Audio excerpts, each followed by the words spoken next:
Bonjour à toutes et à tous. Oh là, c'est un petit peu fort, excusez-moi, j'en ai réveillé certains qui sont à côté, c'est pour ça. Je vous invite à regagner quelques sièges là, effectivement, qui restent. Donc, Philippe Luzic, donc directeur de l'association ADEC, donc on va être à deux à présenter cet atelier sur les synergies. Je te laisse te présenter, Natacha. Bonjour à tous, je suis Natacha Chauvel, chargée de qualité RSE pour le réseau Irigo. Alors, peut-être première petite question, qui a entendu parler de l'ADEC?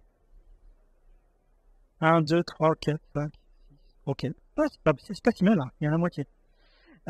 Écoutez, je vais commencer en fait par présenter un petit peu qui on est. Et puis ensuite, je vous propose d'apporter en fait quelques exemples de coopération, synergie inter-entreprise qu'on a pu développer au sein de l'association et surtout à destination des entreprises. Donc l'ADEC, en fait, c'est quoi? Ça vient d'où? Ça vient notamment de dirigeants d'entreprises qui en 2017 se sont dit comment faire ensemble et travailler sur les territoires pour favoriser des coopérations entre les entreprises. Et donc, suite à ça, ils se sont dit, à ce moment-là, pourquoi ne pas créer une association qui va nous permettre d'accélérer et apporter des solutions pour favoriser les coopérations sur les territoires et faire en sorte que les déchets des uns soient les matières premières des autres.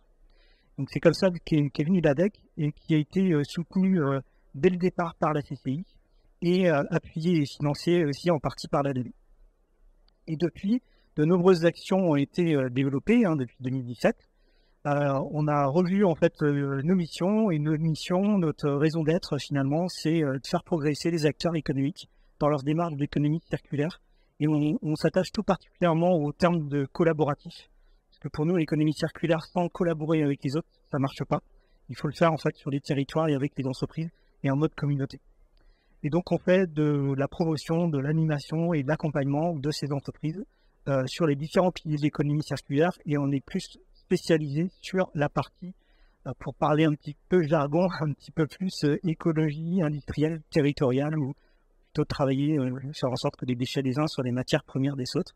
Mais l'ensemble des thématiques seront abordées au sein de l'équipe. Donc aujourd'hui, c'est un réseau de 230 adhérents, basé en Pays de la Loire, donc avec une grosse diversité d'activités, de secteurs d'activité et de typologie d'entreprise, puisque en fait, notre réseau, il est un peu atypique, mais représentatif finalement des secteurs d'activité et aussi de la typologie des entreprises. La moitié sont moins de 20 salariés, parce que aussi en France, il y a 90% des entreprises qui sont aussi moins de 10, même moins de 20 salariés. Donc voilà, je ne vais pas vous présenter tout ça, c'est juste pour que vous voyez un petit panel de quelques-uns que vous pouvez voir. On est positionné effectivement en Pays de la Loire, avec un barycentre, on va dire, plutôt sur le secteur d'Angers, et on graphite aussi sur d'autres départements voisins, toujours dans l'esprit de travailler sur des territoires ou des zones d'activité un petit peu sur lesquelles les collectivités locales peuvent agir. Donc en fait, c'est le principe en fait des bassins de vie, bassins d'emploi, d'accord? Parce que pour travailler sur des matières en local, il faut travailler sur des bassins de vie. Donc c'est un petit peu ça notre ADN et c'est pour ça qu'on développe par rapport à certains territoires. Donc le bureau, le président, il est passé juste à côté tout à l'heure là.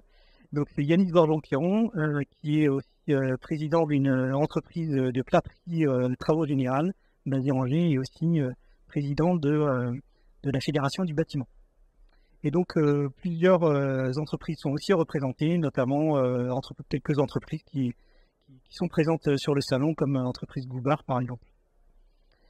Donc on travaille beaucoup avec des partenaires, donc les collectivités notamment, et puis tout un réseau d'autres acteurs, que ce soit le CPMA, que ce soit les ruptures, etc., avec qui en fait on peut organiser des rencontres, y compris avec prochainement BPI et puis le MEDEF très prochainement. Donc on va rajouter les logos tout à fait. Voilà. Et donc nous ce qu'on fait, c'est deux choses, c'est qu'on accompagne les adhérents en fait dans leur projet d'économie circulaire et on apporte aussi des solutions opérationnelles sur le terrain en faveur des coopérations. Vous pourrez aller échanger ensuite sur le stand, donc on est au stand B6. En fait, lorsque l'adhérent arrive dans l'association, l'idée c'est de pouvoir lui faire une sorte de check-up en économie circulaire, savoir où ils en sont en matière d'économie circulaire, pour ensuite identifier aussi leur maturité et l'orienter vers les solutions les plus adaptées pour lui. Ça peut être soit la montée en compétences, donc notamment de faire monter en compétences une ou plusieurs personnes dans son entreprise sur le sujet de l'économie circulaire.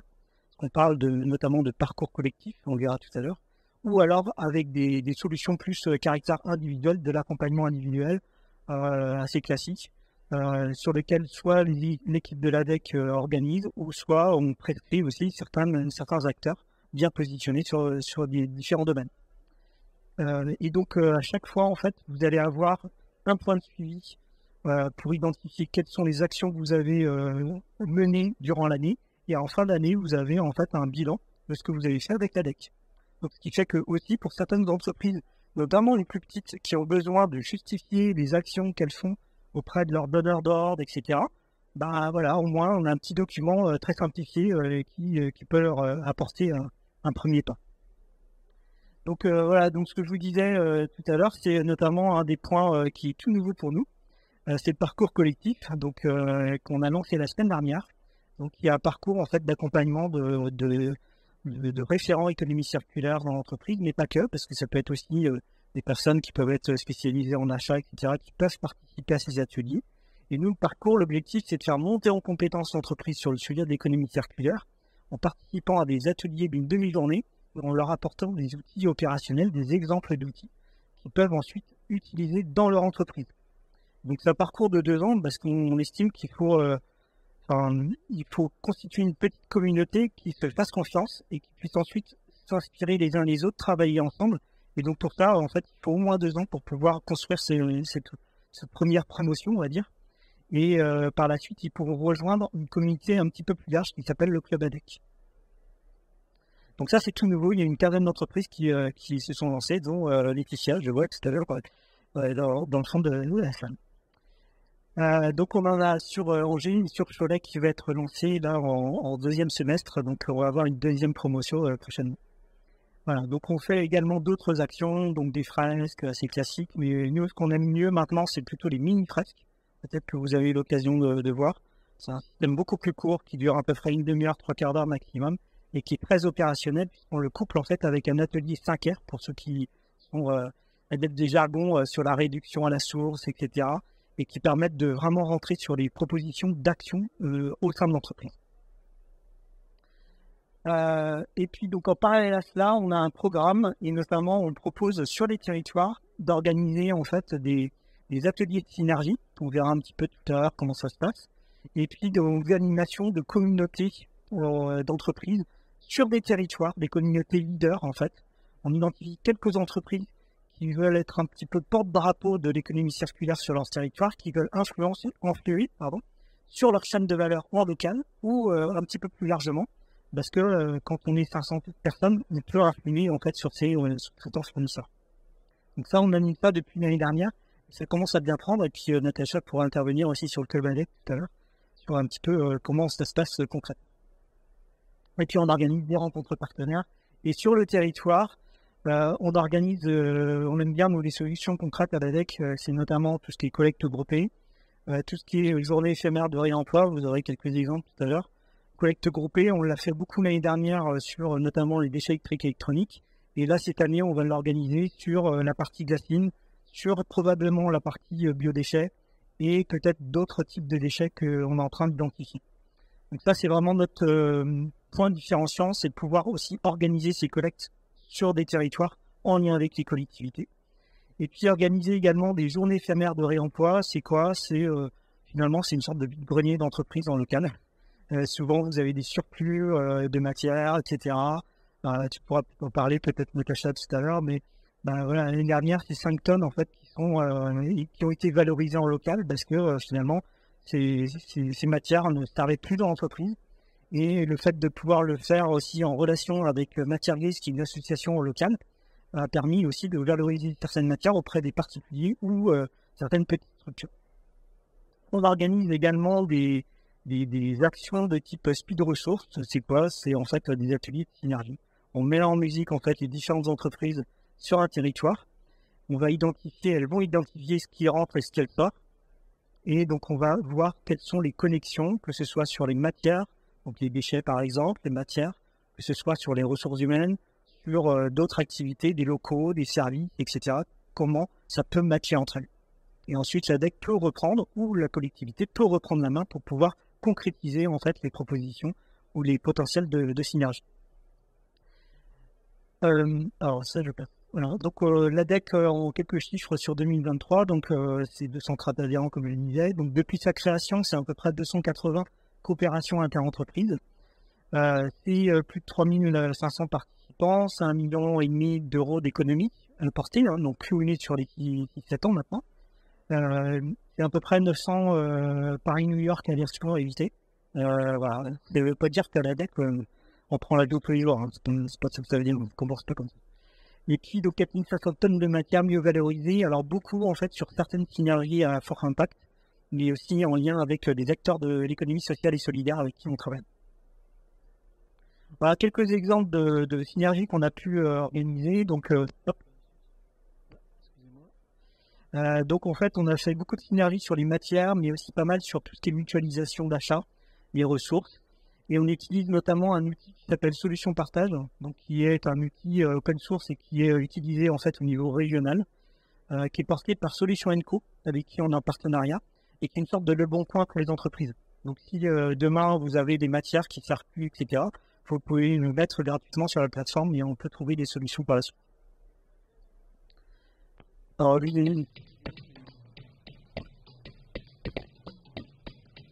on a connu un accroissement important des dons alimentaires, notamment au niveau des produits frais, où on s'est retrouvé face à un problème de capacité de stockage, puisque nos chambres froides étaient trop petites.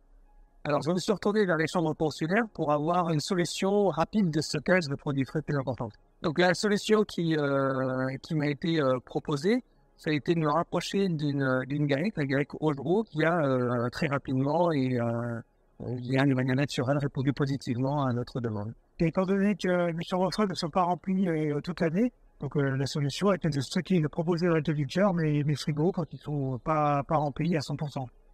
Ce que nous a apporté la solution, c'est qu'on a pu accepter tous les dons de produits frais qui nous ont été proposés. Rien n'a été jeté.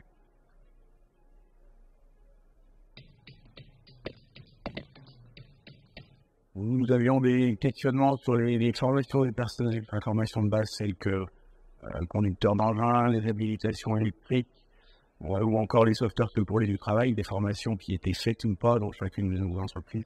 La solution trouvée a été de se réunir et de faire un état des lieux des besoins de chacun.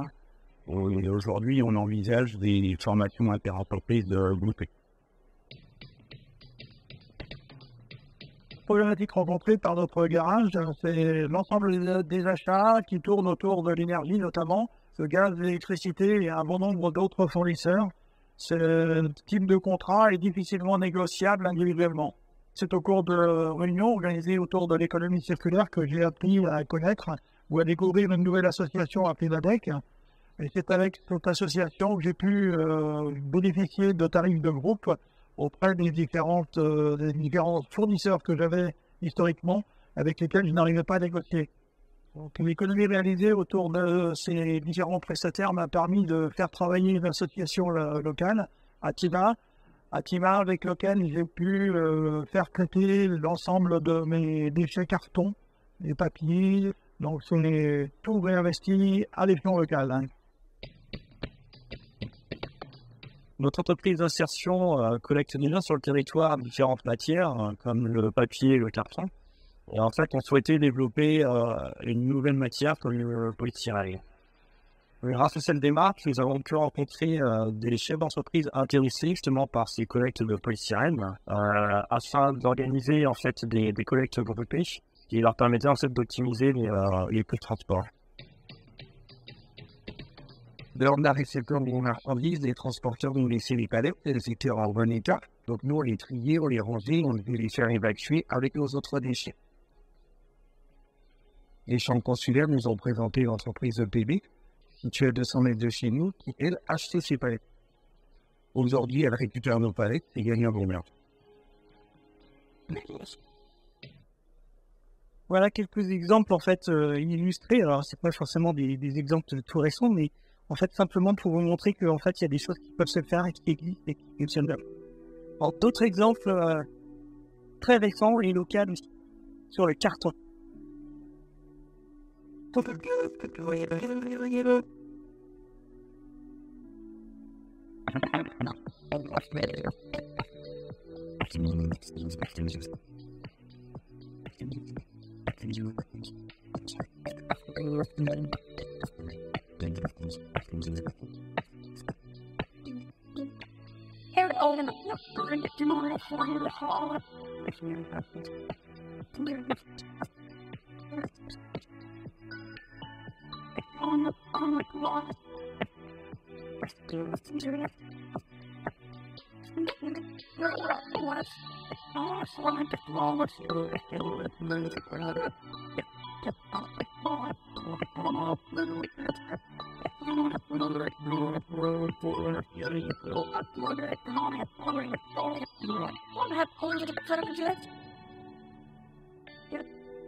Donc voilà un petit exemple d'entreprise assez intéressante effectivement sur le volet carton, parce que souvent on voit que les cartons sont utilisés qu'une seule fois. Donc là c'est un autre exemple qui passe, mais donc en fait là le coût en fait qui a été organisé par le lycéo et d'autres entreprises, je sais pas pourquoi ça passe tout seul, excusez-moi, qui a été organisé par d'autres entreprises en fait, c'est à peu près 10 000 cartons par an qui sont réemployés, c'est à peu près 7 tonnes de CO2. Donc c'est pas énorme, mais c'est quand même déjà un premier pas.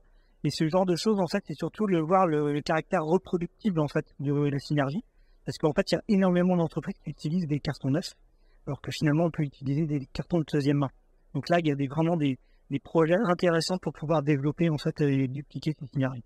L'autre exemple qui était présenté tout à l'heure, c'est des choses aussi très simples avec des kakémonos, des vieux kakémonos qui ne servent plus. Et donc, pour pouvoir en faire des sacs, etc. Donc ça existe aussi depuis un certain temps. Voilà, je vous ai mis quelques exemples illustrés aussi de ce qu'on fait sur les journées éphémères, de réemploi, sur différents types de projets. Excusez-moi. Voilà. Également, ce que je disais tout à l'heure sur les collectes groupées, c'est à peu près 30 tonnes de matières qui ont été collectées l'année dernière. Donc on prévoit à peu près une dizaine de collectes cette année sur différents territoires aussi, principalement en Maine-et-Loire. Voilà. Et puis d'autres exemples aussi un peu plus percutants, ça concerne en fait les matières organiques. En fait, c'est un sujet, alors je ne sais pas, il doit y avoir un minuteur sur ma vidéo, effectivement. Et donc en fait, simplement pour vous dire qu'il y a énormément de choses à faire en termes sur la partie organique. Là, on avait notamment un restaurateur qui, juste en face de chez lui, en fait, avait un méthaniseur. Et le restaurateur, en fait, avait du barre de café et des huiles alimentaires qu'il ne savait pas où mettre. En tout cas, il avait un prestataire, mais ça lui coûtait. Et donc, finalement, le fait de le mettre en relation, ils ont pu négocier entre eux. Et puis, c'était du gagnant-gagnant, puisque là, il recyclait, il valorisait ses matières. Et l'autre, en fait, produisait de l'énergie en face. Et en fait, le pire, c'est que les dirigeants se connaissaient. Puisque les dirigeants de la coopérative venaient déjeuner, en fait, au restaurant. Mais ils n'avaient jamais échangé sur ces sujets-là. Donc, voilà, des petites choses comme ça, en fait, dès qu'on aime bien ces petites histoires. D'ailleurs, je vous invite à aller au stand, vous avez tout un puzzle avec plein d'histoires, en fait, de l'année.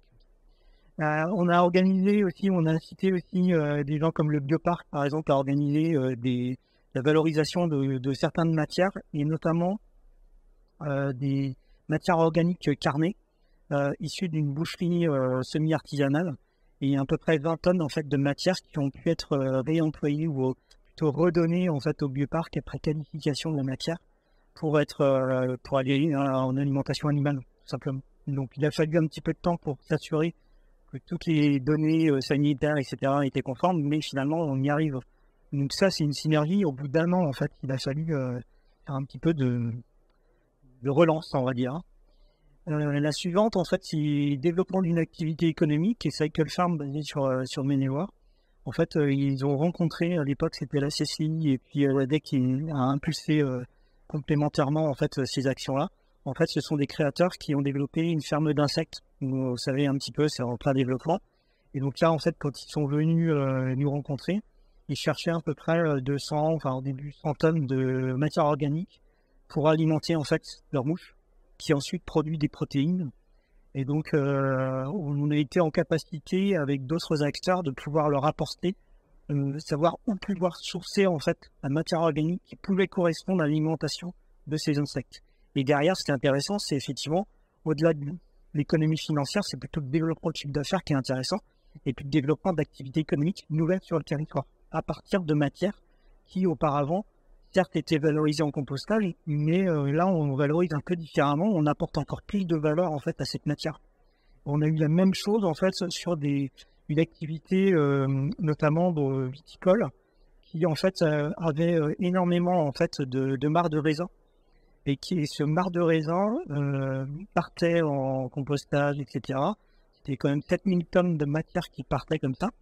Et en fait, une des entreprises a travaillé un petit peu sur cette matière pour séparer d'un côté en fait les pépins de raisin et de l'autre en fait le reste. Les pépins de raisin rejoignent maintenant en fait une filière, donc la Proie verte du côté de Saumur. Et en fait, le marc de raisin restant, on va dire, tous les petits déchets, etc., ça part en alimentation animale, notamment pour la transformation pour les lapins notamment. Donc d'un déchet, on en fait de l'upcycling, on va dire, plutôt en matière organique. Donc voilà un petit peu quelques exemples. Et donc si vous voulez en savoir plus, donc on est au stand pas très loin, donc avec une équipe qui est encore dans des petits ronds blancs parce qu'on prend les photos jeudi soir, hein, c'est pour ça.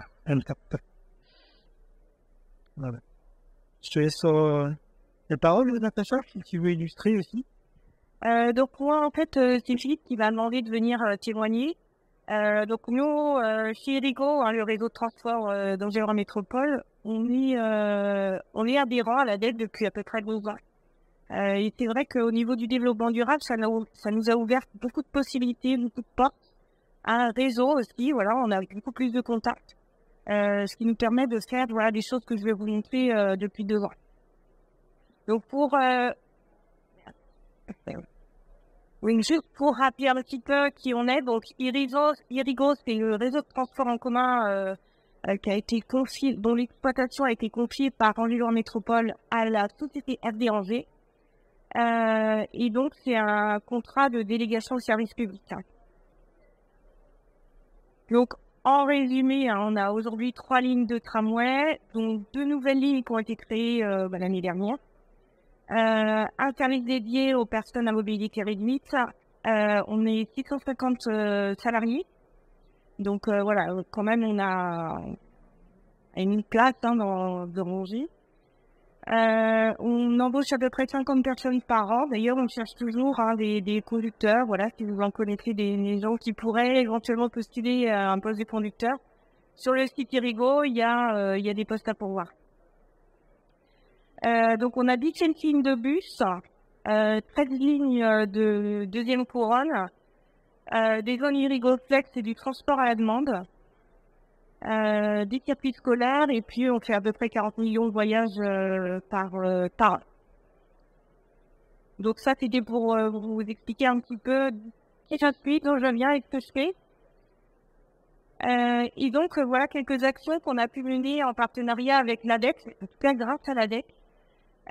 Donc, une première action, ça a été que quand il y a eu le Covid, je ne sais pas si vous prenez les transports, mais on avait mis dans les bus et les tramways des distributeurs pour que les clients puissent se mettre du gel hydroalcoolique. Donc dans tous les tramways et dans tous les bus, il y avait plusieurs distributeurs. Ces distributeurs étaient remplis tous les soirs en fait par une société sous-traitante. Et quand la crise s'est terminée, nous, c'est vrai que le gel hydroalcoolique, pour pouvoir remplir tous les véhicules, on l'achetait en cubes de 1000 litres parce que c'était beaucoup moins cher. Donc, quand on a décidé d'arrêter de mettre ce gel dans les véhicules, on s'est retrouvé avec un peu plus de cubes. On avait en tout cas au moins une cube pleine de gel hydroalcoolique qu'on ne savait pas trop quoi faire. Donc, on a échangé avec l'ADEC à l'époque. Donc, c'était en mai 2023. Et puis, l'ADEC nous a mis en partenariat avec deux sociétés qui sont Packer et Petit Pois Carottes. Donc, Packer, c'est une société qui fabrique des machines qui remplissent les bidons, en fait. Donc, eux, ils avaient des bidons vides, voilà, qu'ils pouvaient mettre à disposition, mais de contenants beaucoup plus petits, en fait. Hein. Et puis, Petit Pois Carottes, c'est une entreprise de vrac, hein, qui vend du vrac et qui avait aussi des contenants inutilisés. Donc on a travaillé ensemble et on a transféré la cuve de 1000 litres en fait dans des petits bidons de 10, 20 et 25 litres. Et ensuite il y a eu une distribution dans nos locaux. Hein, donc on a donné ces bidons à 30 entreprises locales qui faisaient partie du réseau ADEC. Donc on a gagné 0,8 tonnes de gel, hein, voilà, qui ont été réutilisés au lieu d'être jetés, parce que du gel c'est quand même un produit chimique, hein, quand même. Et puis donc on a gagné 2 tonnes de CO2 équivalent. Voilà. Donc ça c'est une première action qui avait été très intéressante. C'était la première action hein, avec l'ADEC hein, finalement. Et donc on a bénéficié d'un petit article un article de presse sur internet. Dans Ma Ville Actu, Ma Ville Actu. Deuxième exemple d'action aussi qui a été menée grâce à l'ADEC. Alors, je ne sais pas si vous savez, mais le tramway, pour freiner, il faut qu'il ait du sable. Voilà, donc sinon, sur les rails, ça glisse. Donc en fait, quand le tramway freine, il y a un petit peu de sable qui est injecté entre la roue et le rail, en fait. Et donc, c'est vrai que sur le site du Centre Transport des Techniques, on a un gros silo de sable. Donc, c'est du sable propre qu'on achète en grande quantité. Et donc, tous les soirs, les tramways, quand ils rentrent au dépôt, on les remplit avec du sable. Donc, c'est un pistolet. Donc, au lieu de mettre du gasoil, en fait, on met du sable. Et donc, ce sable, quand les agents qui le mettent dans le tramway avec le pistolet, avant de le mettre, en fait, ils testent un petit peu dans un seau pour vérifier que ça fonctionne bien. Et donc, à chaque fois, il y en a un petit peu qui part. Et donc, ce sable-là, il est propre et on ne peut pas le remettre dans le stylo. Et donc, on le jetait jusqu'à maintenant, en fait. Donc, on a sollicité l'ADEC sur ce sujet. Et donc, dans un premier temps, on l'avait mis en une annonce sur Solutions Partage, qui est ce que disait Philippe tout à l'heure, le bon point, en fait, professionnel. Donc, on a mis cette annonce et malheureusement, sans succès pendant plusieurs mois. Voilà. Et puis, il y a quelques semaines, Philippe on s'est vu pendant un club ADEC et là, il m'a annoncé qu'ils avaient trouvé une solution pour nous. Et donc, c'est fait, le sable ne sera plus jeté, il va être récupéré par Terra Botanica, qui du coup est juste en face de notre site où il produit le sable, voilà. Donc là, c'est tout bien pour tout le monde en fait. Hein, donc ça, une très très bonne action aussi pour nous. Donc là, un autre exemple. Bon, je pense qu'il y a pas mal d'entreprises maintenant qui se sont mises à ces actions-là. Hein. C'est le réemploi des vêtements de travail. Donc nous, en fait, ce qui s'est passé, c'est qu'en 2019, on a changé d'exploitant. Donc on avait un stock de vêtements de travail. On a aussi de la maintenance. Hein. On a des ateliers de maintenance. Et donc c'est des vêtements de travail assez solides en fait. Et donc, quand on a changé d'exploitant, on avait un stock de vêtements de travail qu'on ne pouvait plus utiliser. Donc, ce qu'on a fait, c'est que déjà, ceux qui étaient pas logotés, on les a donnés au lycée Jean Moulin, à une section de formation travaux publics. Voilà, BTS travaux publics. Donc, on a donné des pantalons qui n'avaient pas de logo et donc, ils ont pu les récupérer. Très bien aussi, puisque le lycée Jean Moulin est très proche de notre site Son Technique des Transports. Donc, pareil, tout le monde pour tout le monde. Et puis, le reste des vêtements qui étaient logotés, du coup, on savait pas trop quoi en faire. Donc, on a contacté un collectif d'artisans couturiers locaux et on leur a demandé ce qu'ils pouvaient faire avec ces vêtements. Donc, ils nous ont envoyé une liste de produits qu'ils nous proposaient, en fait. Hein, donc, ça allait du sac à dos à à la banane, voilà, il y avait toute une liste de produits. Nous, on s'est penché sur 3 produits parce qu'on pensait que ces produits pouvaient être utilisés par nos collègues, notamment quand on a fait les sensibilisations sur les développements durables. On a décidé de le faire sous format de jeu. Donc, je sais pas si vous connaissez Kahoot. C'est un format de quiz, en fait. Et donc, à chaque session, il y avait une dizaine de salariés. Et celui qui répondait le mieux et le plus vite, il avait un cadeau fabriqué avec ses vêtements de travail final. Donc, je vous ai apporté quelques exemples. Donc, ça, c'est la veste au départ, comme elle était au départ. Voilà. Donc, un tissu quand même très, très épais. Voilà, on avait ces deux types de vestes comme ça.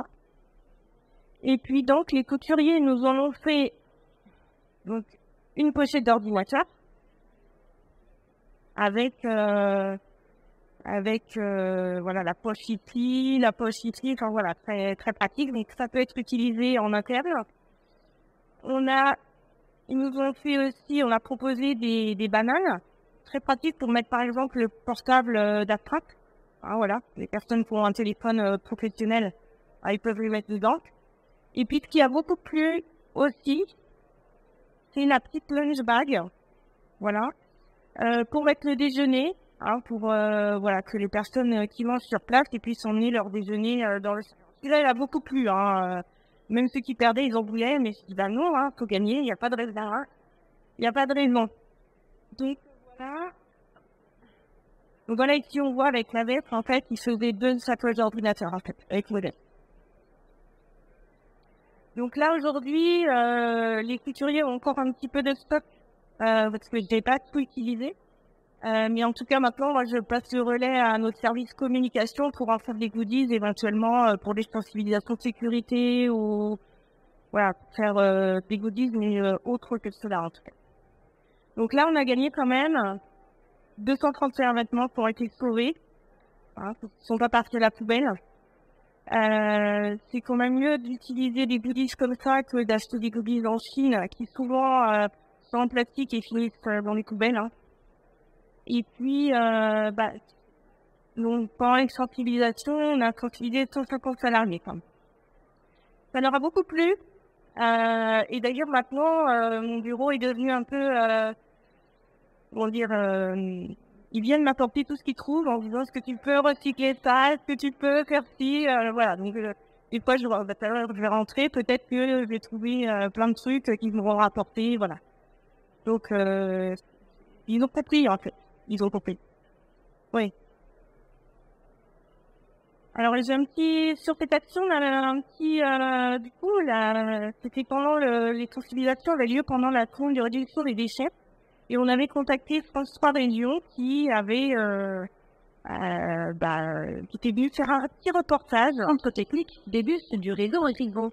Ici, il y a 4 ans, les salariés ont changé de société d'exploitation et de tenue aux couleurs de l'entreprise, avec une question pour la chargée du développement durable, que faire des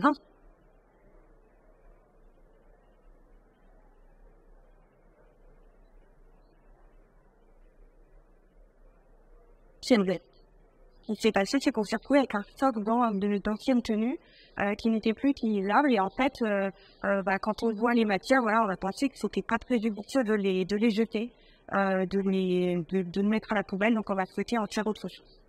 Le projet a été confié au collectif à 9, chargé de faire des propositions de transformation des 200 vestes. 2 créateurs et une couturière ont ainsi pu confectionner des prototypes de 13 accessoires de mode différents. Pour moi, ça peut être un sac comme ça. Les petits morceaux, on peut faire des porte-clés. On peut faire des pochettes à téléphone. On peut faire des trousses. Tous les morceaux sont utilisés. Proposer une mode plus durable et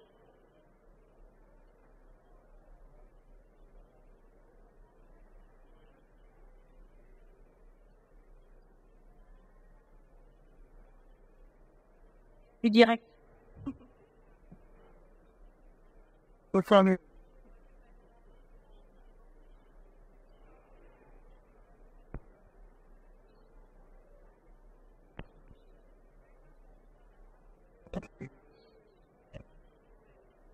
Alors, c'était vraiment pour illustrer ce que je vous ai dit avant. responsable, c'est l'objectif du jeune collectif. Non, mais c'est pas grave, composé de professionnels de... Je vais continuer. Le secteur d'activité, c'est parmi les plus polluants. Pour nous, c'est quelque chose de très important. Non, ça marche pas. C'est pas grave. Ah, sorry. Alors, à la fin du reportage, du coup, on a voulu, je dirais, rebondir sur voilà, le sujet des vêtements de travail, très bien, mais alors, on a voulu rebondir sur un sujet qui est aussi très impactant chez nous. C'est les plans du réseau. Voilà, qu'on peut trouver au niveau des arrêts bus. Donc, il y a 700 points d'arrêt. Donc, à chaque fois qu'il y a une modification sur les réseaux, eh bien, en fait, on jette tous ceux qu'on remplace. Voilà. Donc, ça, la matière, c'est du PVC. Donc, pas recyclable encore à ma connaissance. On ne peut pas réemployer tout. Parce qu'il y en a qui sont, quand on les récupère des abris, bah, ils ont pris le soleil, ils ont pris le froid. En fonction de l'exposition, ils sont plus ou moins fragilisés. Donc, il y en a qui sont très cassants, mais il y en a qu'on arrive à récupérer qui sont en bon état.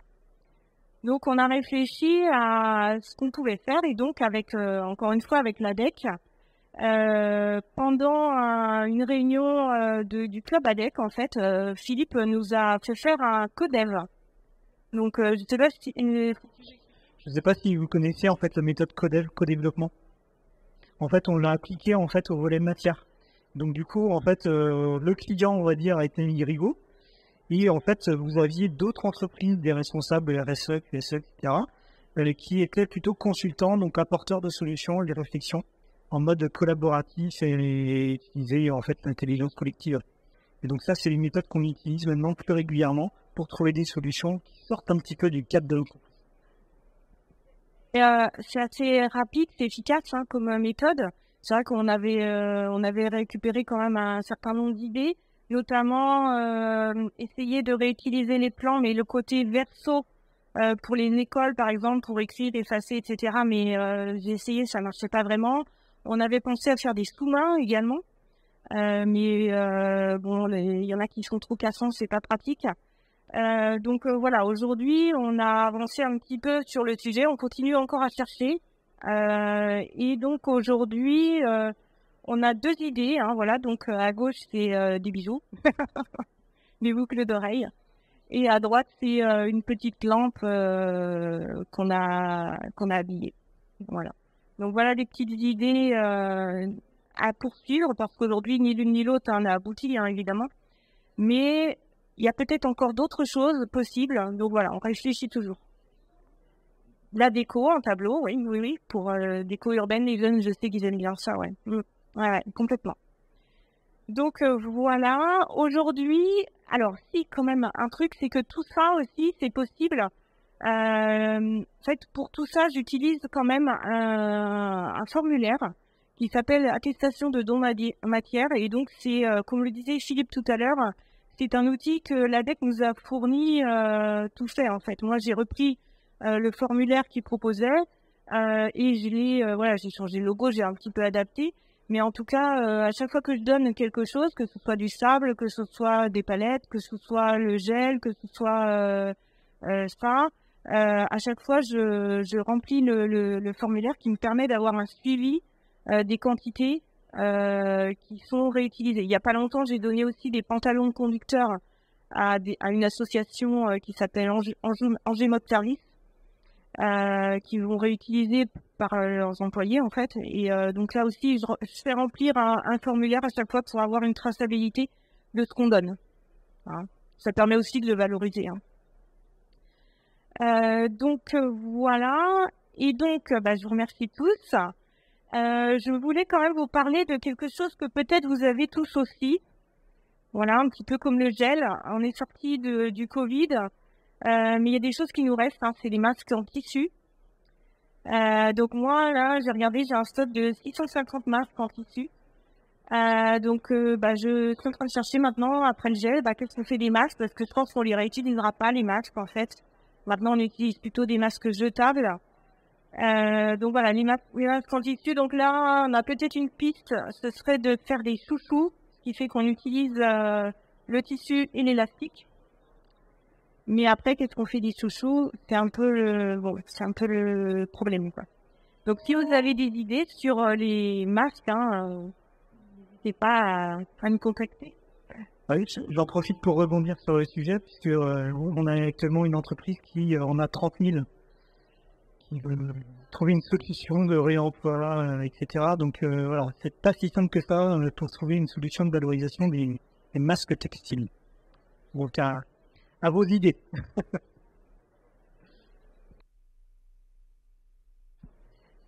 Donc, alors je ne sais pas si vous aviez des questions. On avait terminé notre intervention, donc je sais pas si c'est un sujet que peut-être dans vos entreprises aussi, vous avez des choses qui peuvent intéresser d'autres entreprises.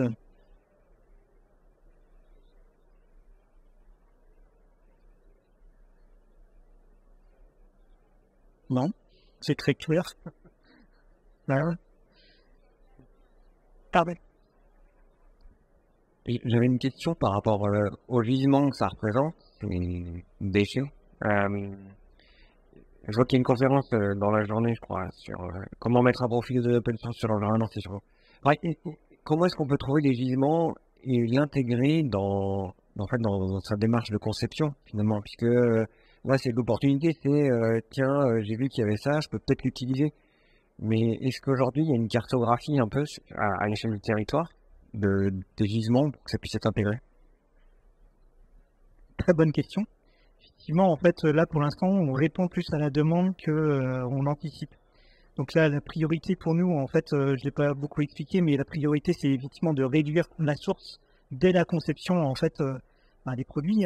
Donc, dans le principe des 5 R et de l'économie circulaire, c'est d'abord commencer par refuser, réduire, etc. Et une fois que malheureusement on a mis ces produits sur le marché, aujourd'hui on est en train de, non pas de scanner, mais un petit peu identifier chez chaque adhérent quelles sont les matières qu'ils peuvent avoir pour pouvoir en fait leur trouver des solutions. Donc avec toujours sur le même principe de la base des 5 R, donc d'abord de trouver en amont des solutions pour réduire et in fine, au pire du pire chez nous c'est le recyclage. D'accord? Mais pour l'instant il n'y a pas de cartographie qui existe. La seule carte qui existe, en fait, c'est la quantité de déchets qu'il y a au niveau régional sur le site de Théo, Pays de la Loire. Donc, il y a un site qui donne, j'ai plus en tête, les dizaines ou les centaines de milliers de déchets qui sont aujourd'hui malheureusement non valorisés. J'ai juste un chiffre que j'ai en tête, c'est qu'aujourd'hui, à peu près, il y a un tiers du budget du conseiller régional qui part en enfouissement. J'ai essayé de faire le ratio. C'est-à-dire qu'aujourd'hui, les déchets des entreprises, quand vous prenez les ratios, c'est à peu près 20-25% qui part en enfouissement, stockage, et vous prenez la quantité de déchets qu'il y a au niveau régional, eh bien, ça correspond en fait à 600 ou 700 millions d'euros en fait qui partent comme ça, malheureusement en enfouissement et donc qui ne sont pas valorisés. Donc c'est quand même énorme déjà. Ne serait-ce que pour travailler sur les gisements des exutoires, quoi. Mais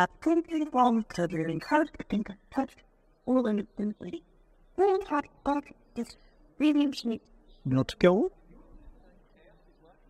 Les 5 R. Alors, en fait, les 5 R, c'est en fait une méthode qui permet de réfléchir justement sur la réduction de la quantité de matière qu'on utilise. Et notamment, en fait, vous avez le premier R qui est de refuser, en fait, une première, se dire est-ce que vraiment j'en ai besoin de ce produit, etc. C'est même aussi de repenser aussi son système, se dire est-ce que je peux concevoir différemment mes produits pour réduire en amont les quantités de matière que je vais intégrer dans la fabrication, par exemple. C'est de travailler également sur la partie réemploi, réutilisation des matières, comme on a beaucoup évoqué aujourd'hui. C'est de travailler aussi sur la partie, je me trompe, mais il y en a un, c'est la partie rendre à la terre, donc c'est-à-dire plutôt favoriser en fait le compostage. Et puis également le dernier qui est plutôt le recyclage, in fine, comme je disais. Donc voilà, c'est une méthode qu'on utilise qui est un peu plus, on va dire, opérationnelle. Et quand on anime en fait notamment des fresques économie circulaire, on aime bien coupler à ce système-là parce que c'est très pratico-pratique dans l'entreprise. On peut rapidement voir les actions qu'il peut y avoir dans l'entreprise, et notamment quand vous le faites avec le codir ou même avec des collaborateurs dans l'entreprise. Enfin voilà, on peut se lâcher, on peut trouver plein d'idées. En plus après vous aurez plein de sollicitations, comme le disait Natacha tout à l'heure. Mais regardez un petit peu, vous tapez 5 R, il y a même jusqu'à 10 R, pour aller en Suisse, il y a 10 R, donc voilà, ça va très très loin. Mais voilà, c'est un concept qui est plus... Alors, on parle beaucoup en fait de 3 R, nous on préfère les 5 R. Voilà. Parce que si on ne repense pas notre modèle, ça veut dire qu'on va travailler plus sur l'aval que sur l'amont, et c'est pas l'objet, quoi. Eh bien, écoutez, on vous remercie tous, et puis on vous invite, si vous souhaitez avoir plus d'informations, à contacter Natacha aussi ici, et puis également au stand de l'ADEC. On sera très heureux de vous faire jouer au puzzle de l'ADEC. Ok? À bientôt.